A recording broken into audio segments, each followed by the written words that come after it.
Bismillah. Assalamualaikum warahmatullahi wabarakatuh. Innal hamdalillah nahmaduhu wa nasta'inuhu wa nastaghfiruh wa na'udzu billahi min shururi anfusina wa min sayyiati a'malina. May yahdihillahu fala mudilla lahu wa may yudlil fala hadiyalah. Asyhadu an la ilaha illallah wahdahu la syarika lah wa asyhadu anna Muhammadan abduhu wa rasuluhu la nabiyya ba'dah. Allahumma salli wa sallim wa barik ala nabiyyina Muhammadin wa ala alihi wa sahbihi ajma'in. Allahumma inna nas'aluka ilman nafi'an wa rizqan thayyiban wa 'amalan mutaqabbalan. Allahumma ya muqallibal qulub tsabbit qulubana ala dinik. Allahumma ya musarrifal qulub sarrif qulubana ala ta'atik.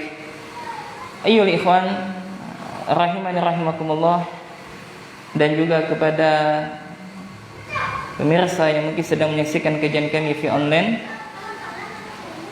Bagi ikhwan sekalian yang ingin memiliki bukunya, ya sebagaimana dalam flyer panitia menyediakan, bagi yang mau aja silakan. Untuk harganya sudah kami sampaikan 27.000 ya.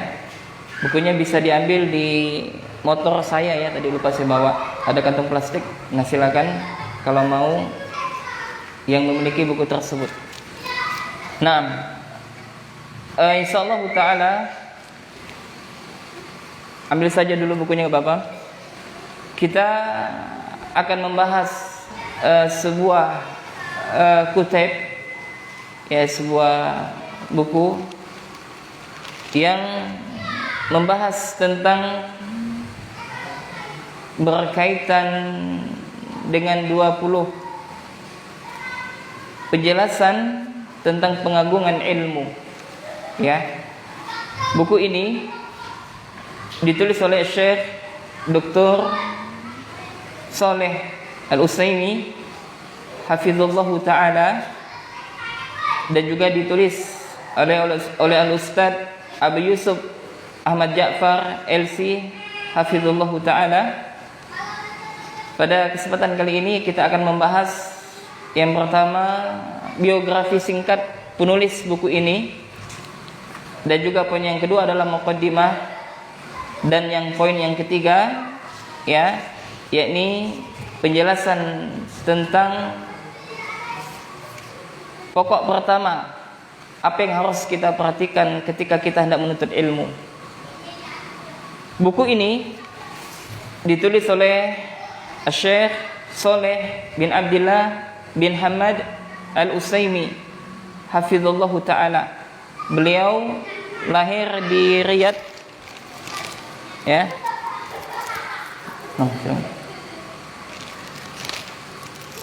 Beliau lahir di Riyadh pada tahun 1391 ya, 1931, dan beliau salah satu ulama ahli sunnah yang memiliki banyak sanad dan juga menulis beberapa kitab, dan bahkan beliau konon katanya memiliki guru sebanyak 1000 guru. Bayangkan ya, 1000 guru ya, beliau memiliki 1000 guru.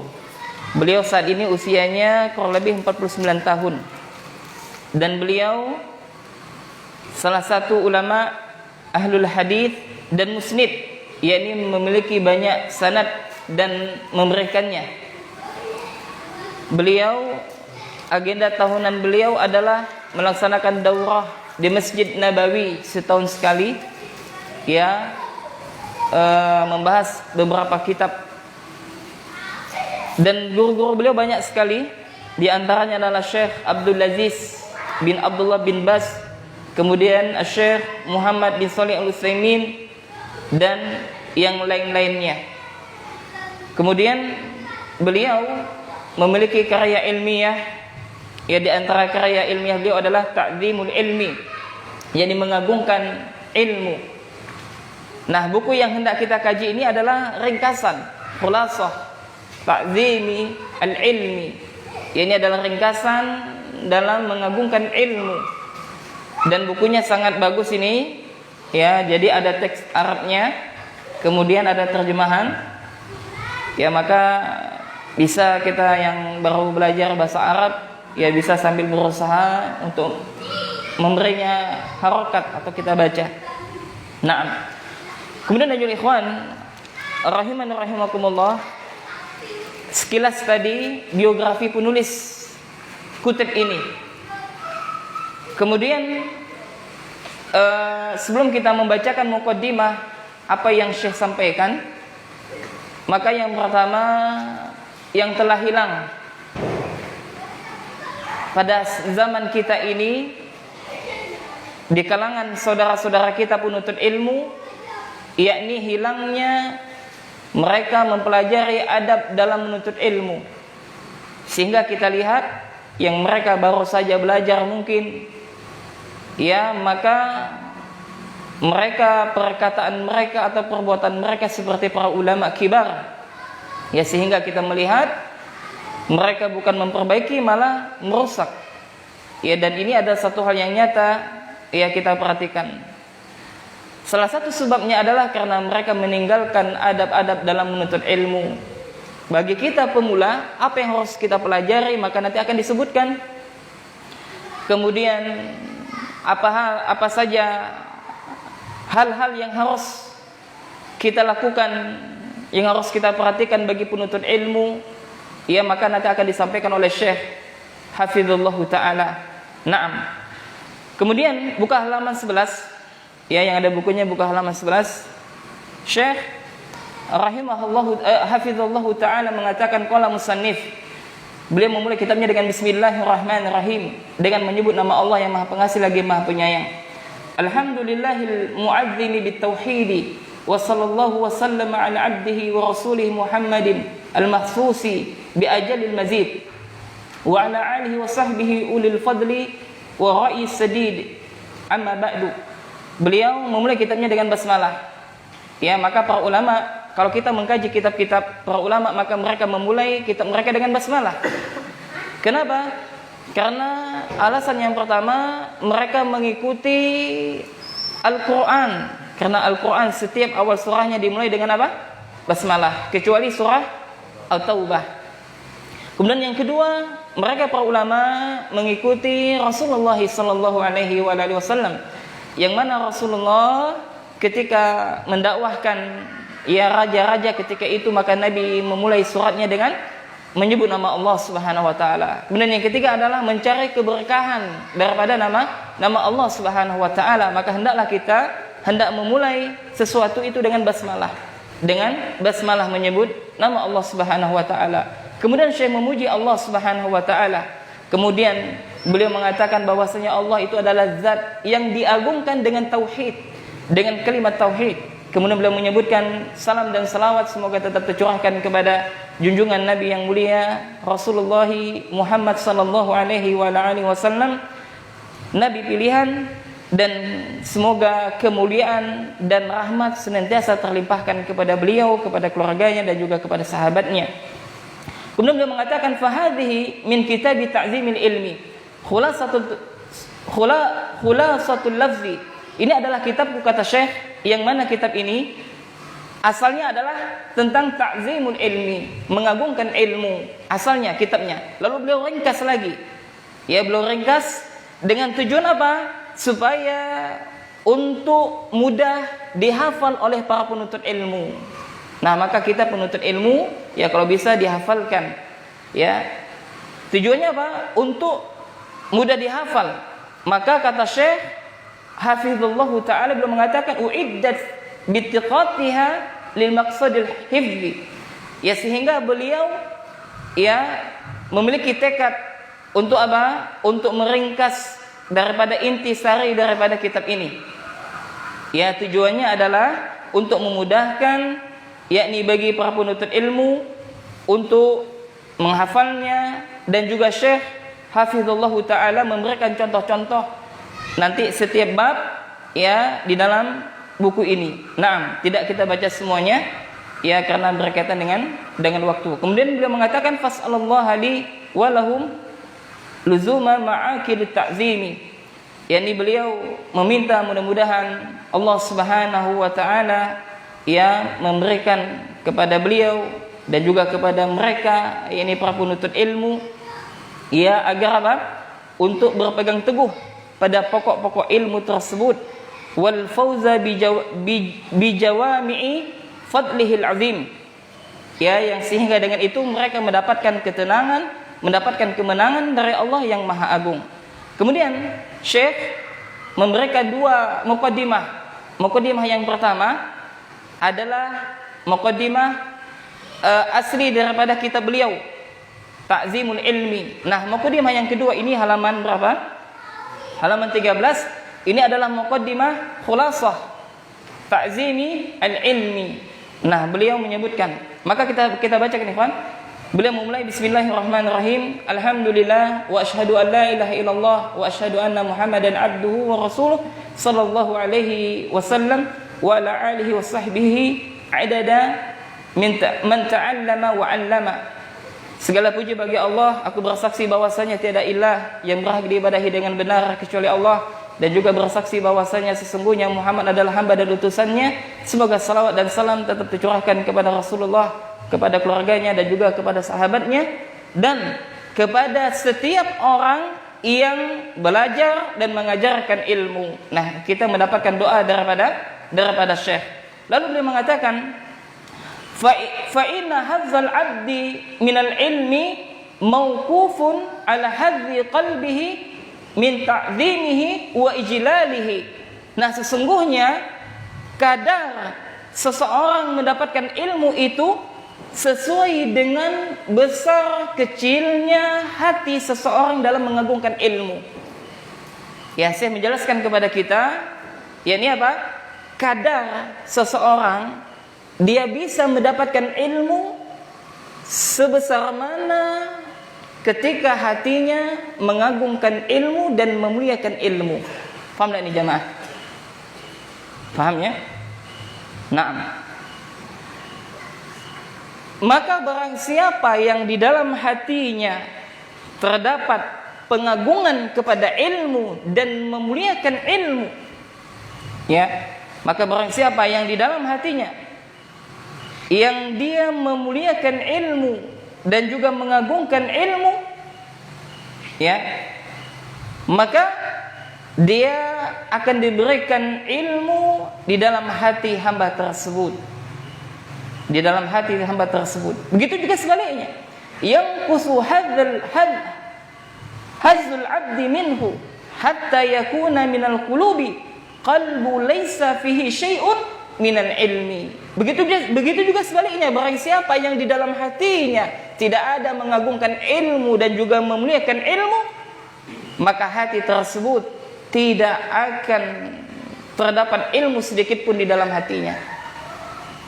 Ya, maka bagi kita yang baru mengaji, misalkan yang baru hijrah ya dari kemaksiatan mungkin atau ketaatan, ya, maka yang pertama kali hendaklah kita mempelajari ilmu.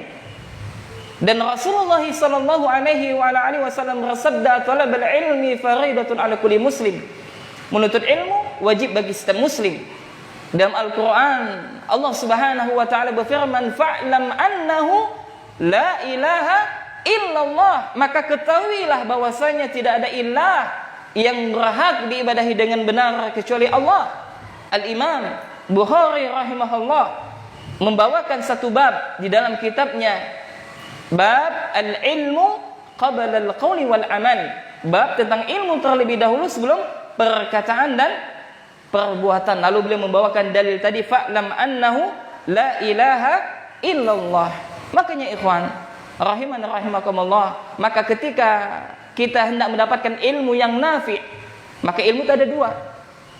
Ilmu yang nafi' dan ilmu yang ghairu nafi'. Ilmu yang bermanfaat dan ilmu yang tidak apa? Bermanfaat. Maka kapan ilmu itu dikatakan bermanfaat? Maka perhatikan perkataan Al-Imam Ahmad bin Hanbal rahimahullah. Beliau mengatakan aslul ilmi khasyatullah. Pokok daripada ilmu adalah menghadirkan rasa takut kepada Allah Jalla wa'ala. Maka ketika kita semakin belajar, maka seharusnya semakin lembut hati kita. Kita mempelajari din bukan untuk memperkeras hati kita, tidak. Kita mempelajari din untuk melembutkan hati kita, untuk membuat akhlak kita semakin bagus, untuk membuat ibadah kita semakin sungguh-sungguh di dalam beribadah, dan untuk menegakkan ubudiyah kepada Allah Jalla wa'ala. Ya subhanallah. Maka jamaah ikhwan rahimani rahimakumullah, berbahagialah anda ketika kita diberikan taufik oleh Allah, diberikan hidayah. Yakni apa? Allah subhanahu wa ta'ala menuntun kita untuk menyibukkan diri kita dengan ilmu dan amal terus kita sibukkan. Jangan kita sibukkan kepada hal yang lain. Terlebih lagi di zaman yang penuh dengan apa? Dengan fitnah. Subhanallah jemaah. Sufyan al-Asauri, Sufyan rahimahullah, beliau pernah berpesan. Ya, dia mengatakan, wahai fulan, jika engkau melihat atau bertemu dengan seseorang yang dia cinta kepada Allah dan Rasul, sampaikanlah salamku kepada dia, karena saat ini kita hidup pada zaman penuh dengan keterasingan. Bayangkan, Sufyan hidup pada abad 2 Hijriyah ikhwan. Apalagi kita hidup pada zaman 15 Hijriyah. Ya maka asing.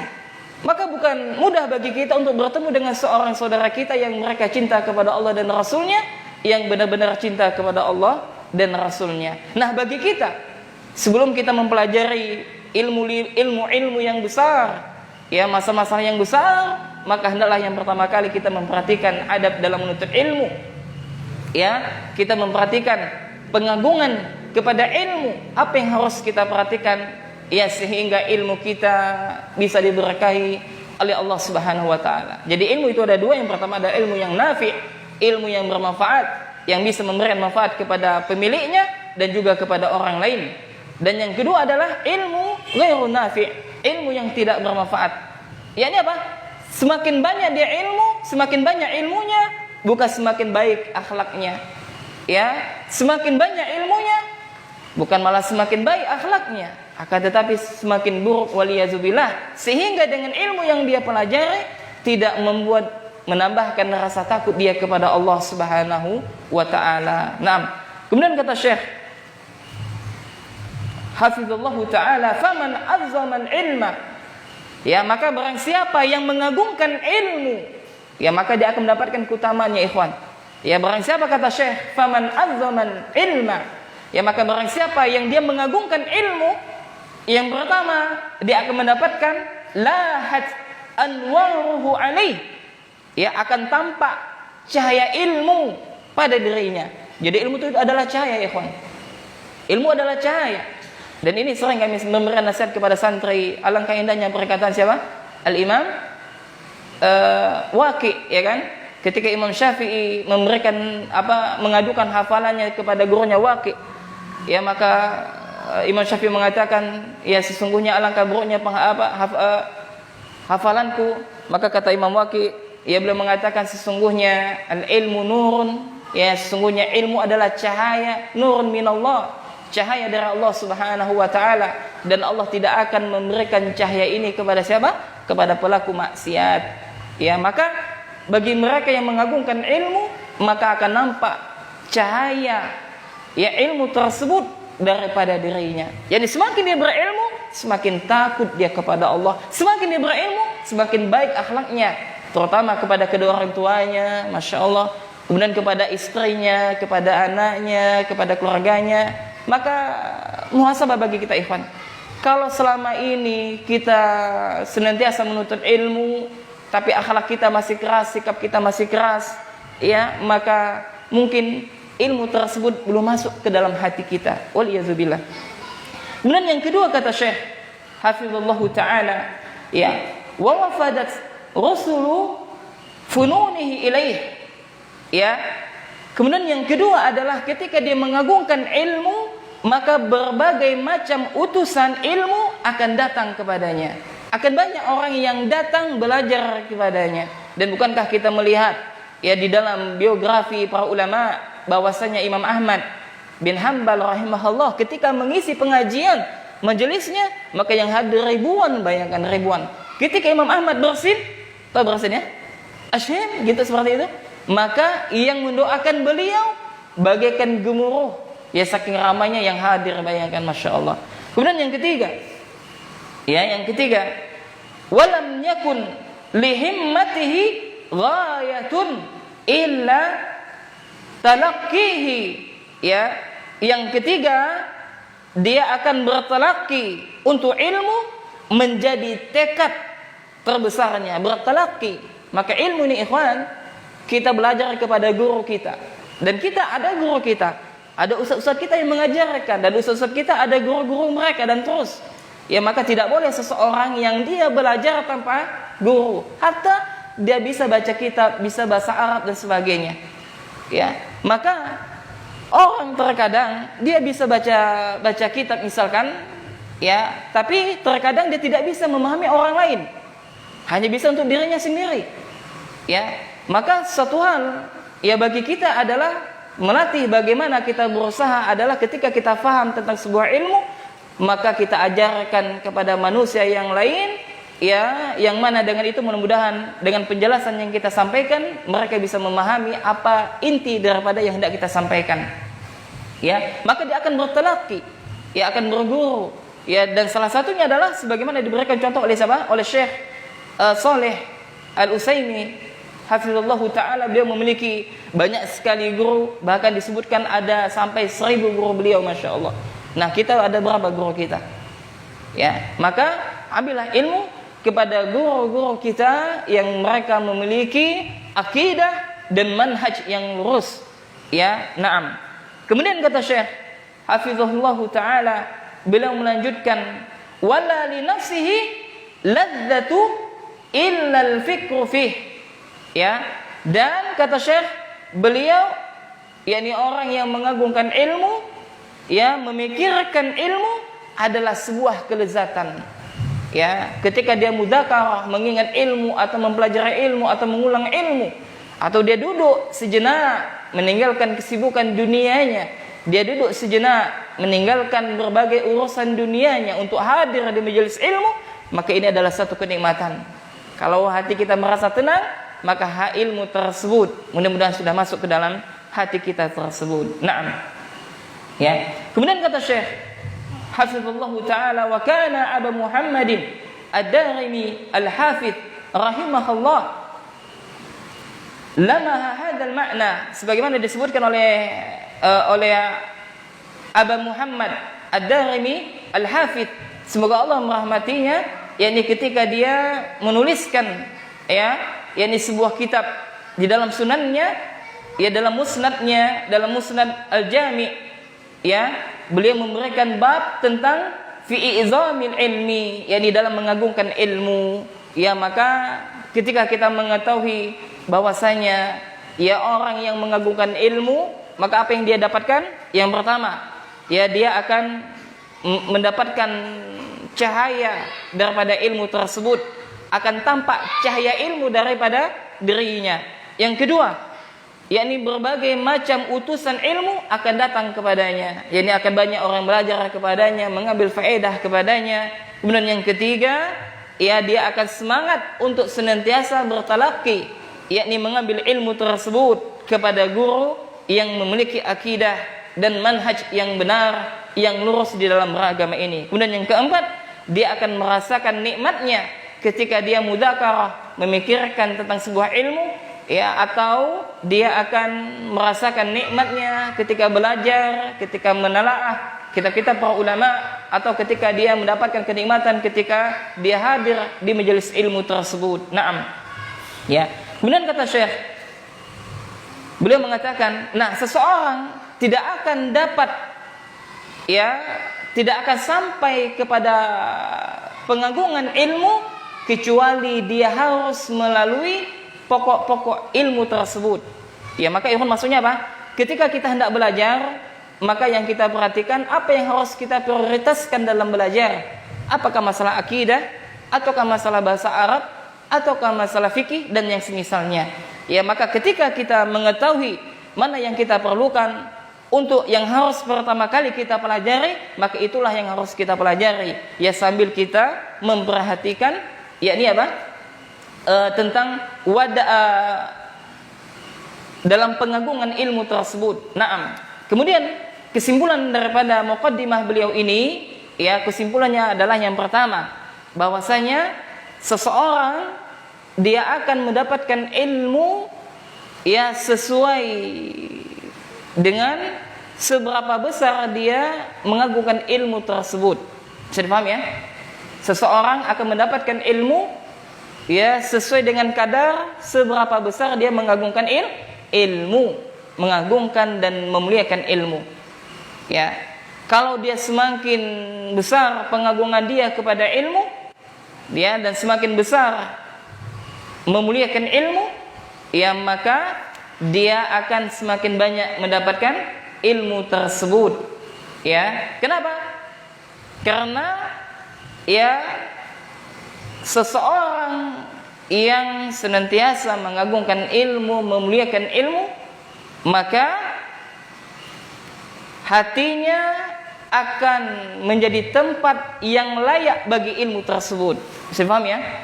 Ya, hatinya menjadi tempat yang layak untuk ilmu tersebut. Ya, begitu juga sebaliknya.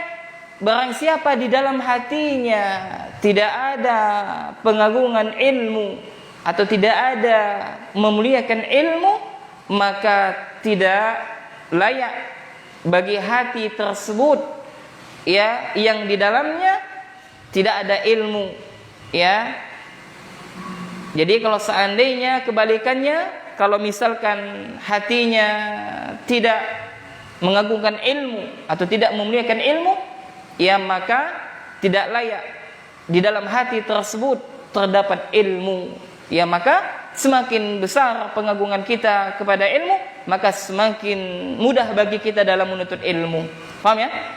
Nah, kemudian poin yang kedua kesimpulannya adalah tentang keutamaan orang yang apa? Mengagungkan ilmu. Ada 4 keutamaannya tadi kan? Yang pertama apa tadi keutamaannya? Akan tampak cahaya ilmu daripada dirinya.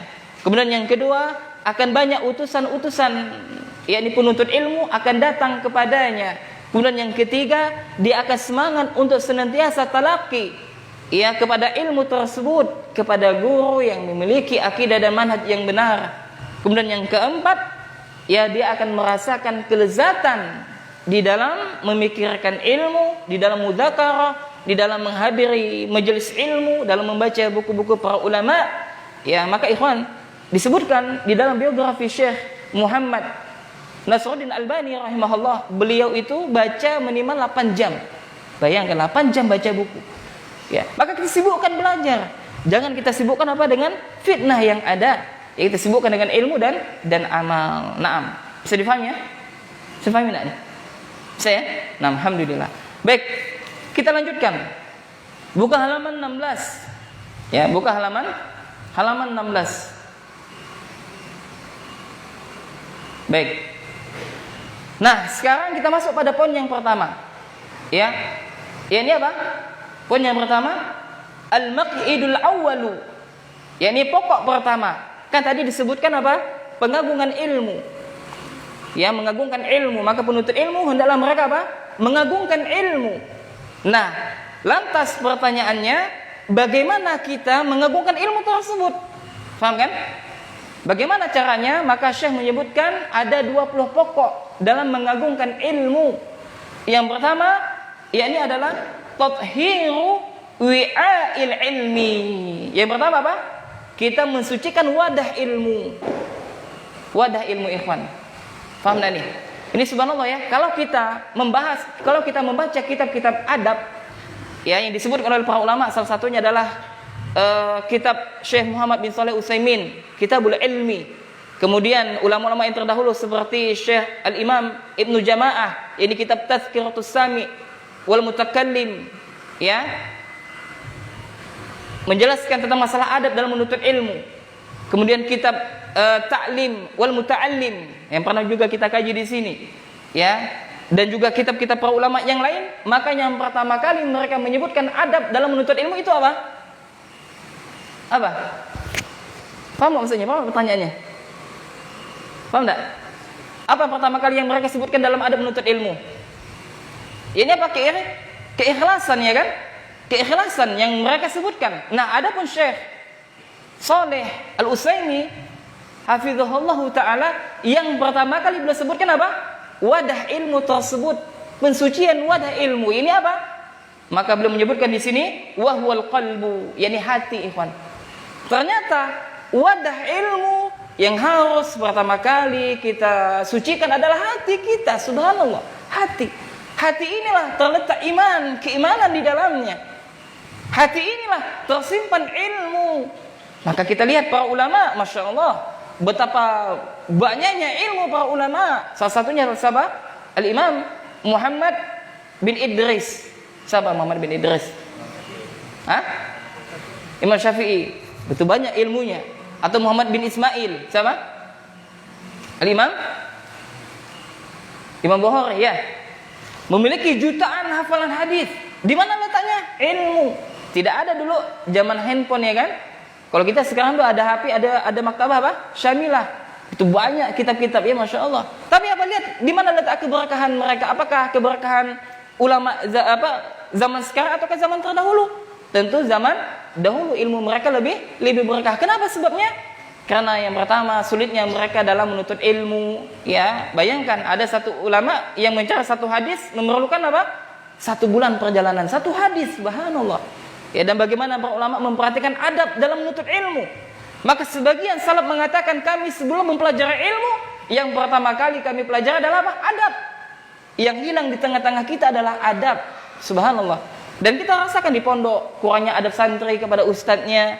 Ya, dan mohon maaf misalkan kurangnya adab mungkin jamaah kepada ustadznya. Nah, ini adab penting sekali. Walaupun terkadang sepele bagi kita. Nah, biar kita memiliki adab yang baik, ya, maka yang pertama kali yang harus kita perhatikan adalah hati tersebut. Maka kata Syekh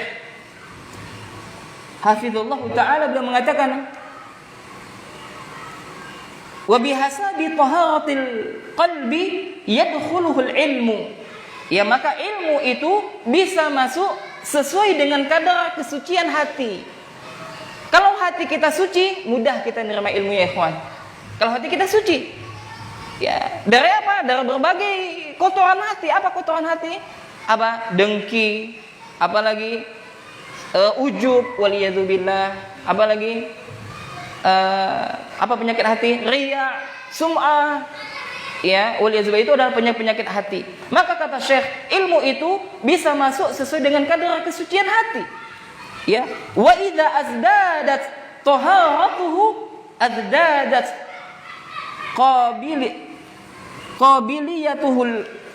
qabiliyatuhu lil ilmi.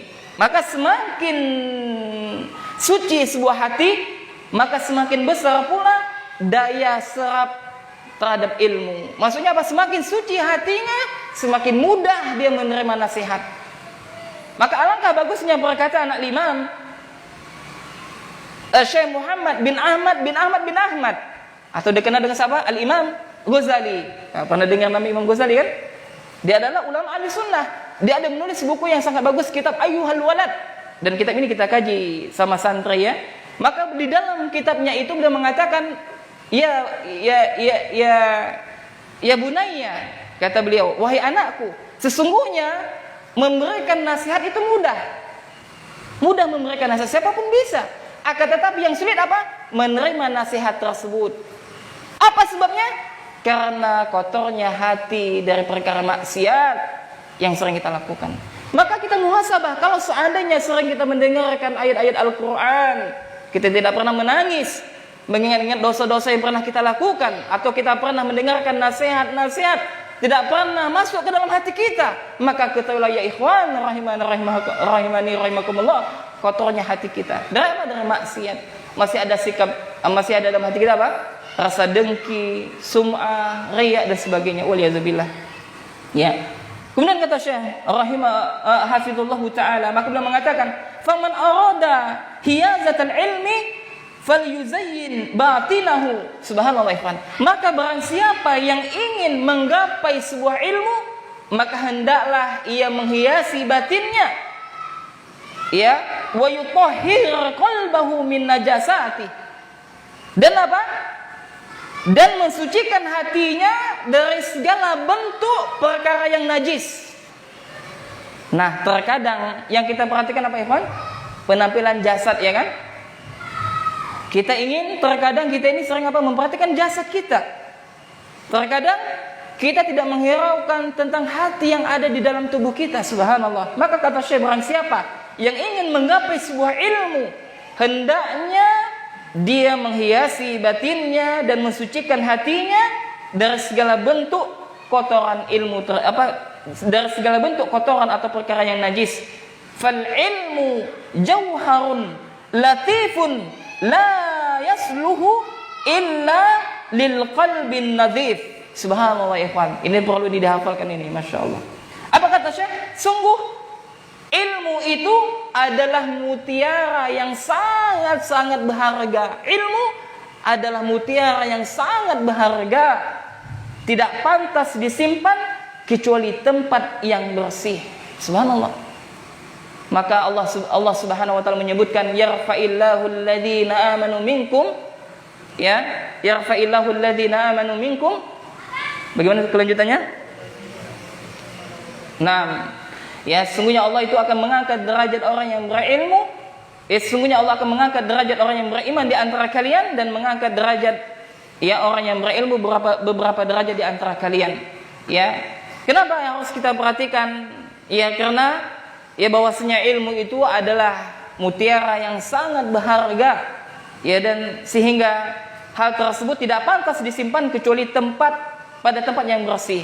Bisa difahami ya? Nah, kesimpulannya adalah Syekh menekankan kepada kita bahwasanya wadah tempat ilmu itu adalah hati. Ya, maka nanti akan disebutkan hadis Nabi ini, ya. Dan bukankah Rasulullah sallallahu alaihi wasallam menyebutkan ala wa inna fil jasadi mudghatan idza salahat ya salahal jasadu kullu wa idza fasadat ya fasadal jasadu kullu ala wahyil qalbu. Ya, ketahuilah kata Nabi bahwasanya setiap dari kalian yang memiliki apa? Segumpal daging, apabila daging tersebut baik maka baiklah seluruhnya, apabila daging itu buruk maka buruklah seluruhnya. Ketahuilah itu adalah hati. Pernah lihat teko enggak? Pernah ya? Teko kalau diisi teh maka apa yang keluar? Teh. Kalau diisi kopi apa yang keluar? Kopi. Kalau isi air tebu apa yang keluar? Air tebu. Nah, demikian juga hati kita, ikhwan. Kalau hati kita bersih maka yang kita ucapkan adalah kebaikan. Subhanallah, kebaikan. Tidak mencela saudaranya, tidak menggibahi saudaranya. Ini kita lihat di medsos ya sekarang ini, Masya Allah, lagi berselisih asatidzah kita. Nah, ada murid yang sengaja mempanas-panasi suasana, waliyazubillah, sehingga bukan memperbaiki tentang dua ustadz yang sedang berselisih, akan tetapi apa? Bertambah panas, menjadi kompor, waliyazubillah. Maka kita perhatikan, kalau perkataannya baik, kalau hatinya baik, maka yang keluar apa? Kebaikan. Ya, kalau hatinya kotor, maka yang keluar adalah kotoran, waliyazubillah, sebagaimana air tadi dimasukkan ke dalam teko. Paham ya? Nah, kemudian yang kedua, kesimpulannya adalah Syekh menjelaskan bahwasanya ilmu itu adalah mutiara yang sangat berharga sekali. Dan mutiara tersebut tidak pantas disimpan kecuali di tempat yang bersih. Ya, nah, kemudian beliau mengatakan wa taharatul qalbi tarji'u ila aslaini azimaini. Ya. Maka pondasi dalam mensucikan hati itu kembali kepada dua hal. Nah, pertanyaannya bagaimana kita membersihkan hati kita? Ya, dari apa yang kita bersihkan? Maka beliau mengatakan ahaduhuma taharatuhu min najasati syubhat. Nah, yang pertama adalah kita mensucikan dari apa? Dari perkara syubhat. Apa itu syubhat? Keracuan dalam beragama. Subhanallah ikhwan. Ini sering saya sampaikan. Wallahi demi Allah, betapa besar nikmat yang telah Allah berikan kepada kita. Allah tuntun kita mengenal dakwah yang benar. Ya, maka alangkah bagusnya perkataan Al-Imam Abu Aliyah. Dan ini sering kita nukilkan, beliau mengatakan, qad an'amallahu alayya bi ni'mataini la adri ayyuha afdal. Ya, sesungguhnya Allah telah memberikan dua nikmat kepadaku yang aku tidak mengetahui manakah kedua nikmat tersebut yang paling afdal. Yang pertama adalah an hadani lil Islam. Allah menunjukkan Islam kepadaku. Ya, yang kedua adalah walam yaj'alani hururiyah. Yani Allah tidak menjadikan aku sebagai khawarij. Maka keracuan di dalam beragama itu adalah penyakit syubhat. Bayangkan ya, Pak. Syubhat. Ya, maka subhanallah, kalau di dalam akal kita masih memiliki syubhat, maka hilangkan dengan apa? Dengan ilmu. Bertanya kepada alim ulama. Maka Allah menyebutkan fas'alu ahli dzikri in kuntum la ta'lamun. Maka bertanyalah kalian kepada orang yang mengetahui jika kalian tidak mengetahui. Kemudian yang kedua yang harus kita bersihkan hati kita adalah wal akhiru, ya. Wal akhiru yang kedua adalah taharatu min najasati syahwat. Nah, subhanallah. Ya, mensucikan hati kita dari apa? Syahwat. Syubhat dan syahwat penghalang mendapatkan ilmu. Syubhat akan didapati oleh para pemilik ilmu. Ya, seperti siapa? Khawarij yang kemarin lagi booming, ya kan? Pengeboman. Ya, mereka mengatasnamakan jihad. Ya, waliyadzubillah. Ya, mereka terkena syubhat. Dan yang kedua adalah syahwat. Syahwat. Ya, ini apa? Maka Nabi mengatakan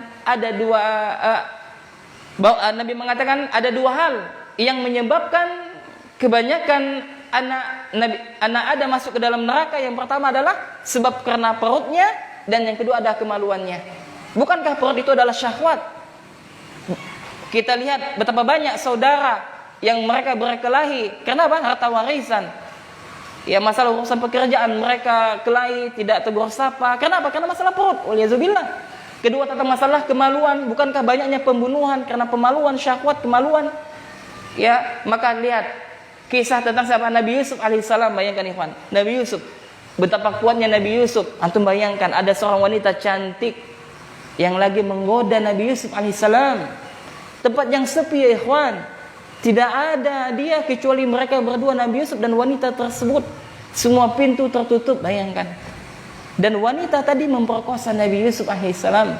Maka Nabi Yusuf mengatakan, innan nafsa la'amaratun bisu' illa man rahimah rabbi. Sesungguhnya hawa nafsu itu selalu senantiasa mengajak kepada keburukan, kecuali hawa nafsu yang senantiasa dirahmati oleh Tuhanku. Maka subhanallah, kita jangan meremehkan dosa. Kita jangan meremehkan dosa. Terkadang syaitan itu datang, udahlah buat dosa aja dikit ya. Kita kan ahli tauhid. Kenapa? Karena orang ahli tauhid akan Allah hapuskan dosa mereka, walaupun mereka membawa dosa sepenuh langit dan bumi. Asalkan satu, kalau mereka tidak menyekutukan Allah, maka Allah akan mengampunkan dosa mereka. Itu adalah tipu daya syaitan, talbis ilbis. Ya, waliyadzubillah. Ya, bayangkan. Maka dua hal ini, syahwat dan syubhat, sangat bahaya sekali.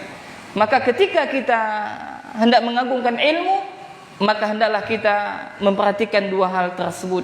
Kemudian kata Syekh, wa idza kunta tastahi min nadhari makhlukin mithlika ila wasakha thawbika. Maka apabila engkau malu dari pandangan makhluk yang semisal denganmu, dari kotoran yang menempel pada bajumu. Jadi kata Syekh maksudnya adalah nah, kita aja dulu, nanti kita lanjutkan. Ya, nah silakan.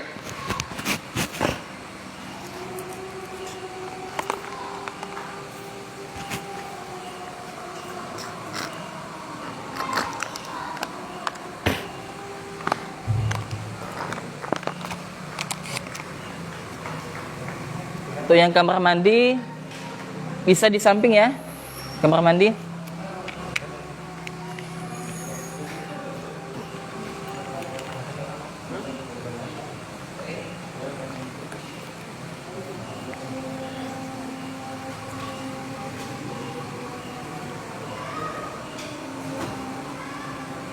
Sama azan. Oh iya. silakan Dok. Ya. Tino.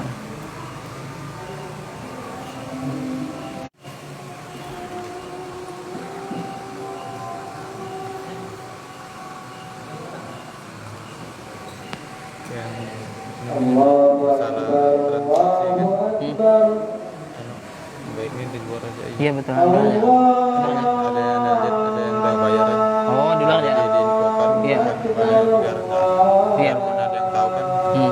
Jadi dapat lagi ajaib. Iya betul. Nah, betul. Iya.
Alhamdulillah wassalatu wassalamu ala Rasulillah wa ala alihi washabihi wa mawalah. Asyhadu an la ilaha illallah wahdahu la syarikalah wa asyhadu anna Muhammadan abduhu wa rasuluhu la nabiyya ba'dah. Baik, sebelum kita memulai insyaallah 5 menit, kita tambah waktu 5 menit atau 10 menit maksimalnya. Habis itu nanti qomat, iqamah dan kita salat Isya. Naam. Kemudian kepada ikhwan yang membeli buku daurah ini, nanti transaksinya nanti di luar dari musola ya. Nah, maka tadi Anda sampaikan tadi ambil di luar dan transaksinya ya bayarnya nanti di luar saja. Nah, gampang insyaallah. Baik, kita lanjutkan sedikit. Ya, jadi kata Syekh, apabila engkau malu dari pandangan makhluk apabila bajumu tersebut terkena kotoran, ya, malu enggak ikhwan kalau seandainya kita bertamu misalkan ke rumah saudara kita lalu ada kotoran di baju kita? Ya jelas malu. Karena malu itu bagian daripada keimanan. Ya, atau misalkan baju kita bau yang tidak sedap, ya, maka ada rasa malu. Ya, maka kata Syekh, fastahi min nadharillahi ila qalbika. Maka kata Syekh, ya hafizahullahu taala, maka hendaklah engkau lebih malu terhadap pandangan Allah kepada hatimu. Wa fihi ihanun wa balaya wa dzunubun wa khotoya. Yani hendaklah kita malu, hendaklah rasa malu kita ya kepada Allah itu lebih kita prioritaskan. Ya, kenapa? Karena di situ terdapat berbagai macam penyakit dan keburukan, juga dosa-dosa yang pernah kita lakukan. Maka Allah Subhanahu wa taala menyebutkan yauma la yanfa'u malun wala banun illa man atallaha biqalbin salim.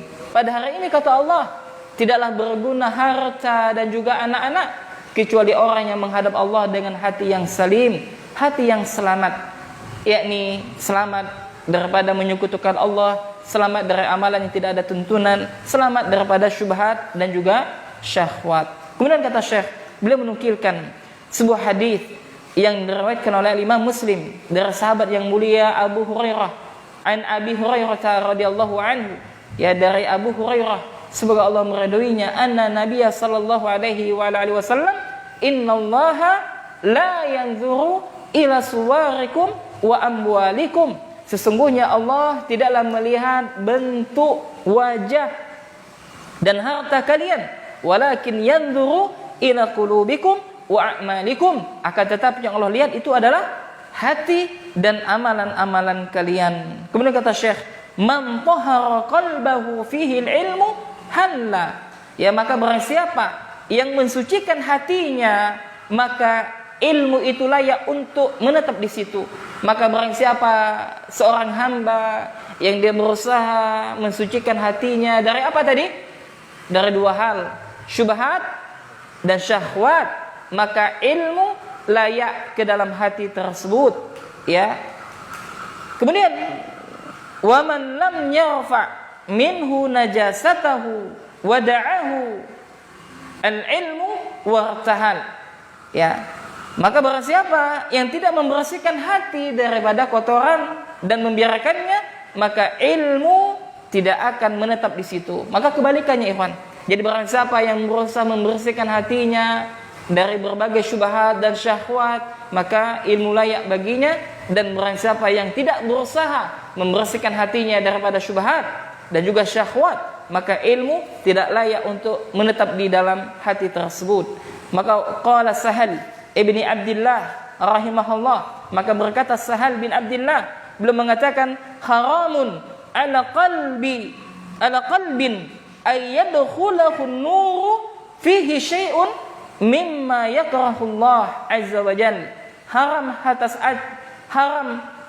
atas hati manapun masuk ke dalamnya cahaya ilmu selagi di situ ada sesuatu yang dibenci oleh Allah Subhanahu wa taala. Jadi kata Sahal, ilmu itu diharamkan masuk ke dalam hati seorang hamba apabila di dalam hati hamba tersebut masih ada didapati hal-hal yang dibenci oleh Allah Subhanahu wa taala. Ini apa? Dari berbagai penyakit hati, dari berbagai syubhat dan juga syahwat. Nah, demikianlah jemaah rahimani rahimakumullah yang dapat kita sampaikan pada daurah pertama ini, dan insyaallah kita lanjutkan malam besok ya di Masjid Ma'had Darul Mukhlisin, dan malam besoknya ya di sini.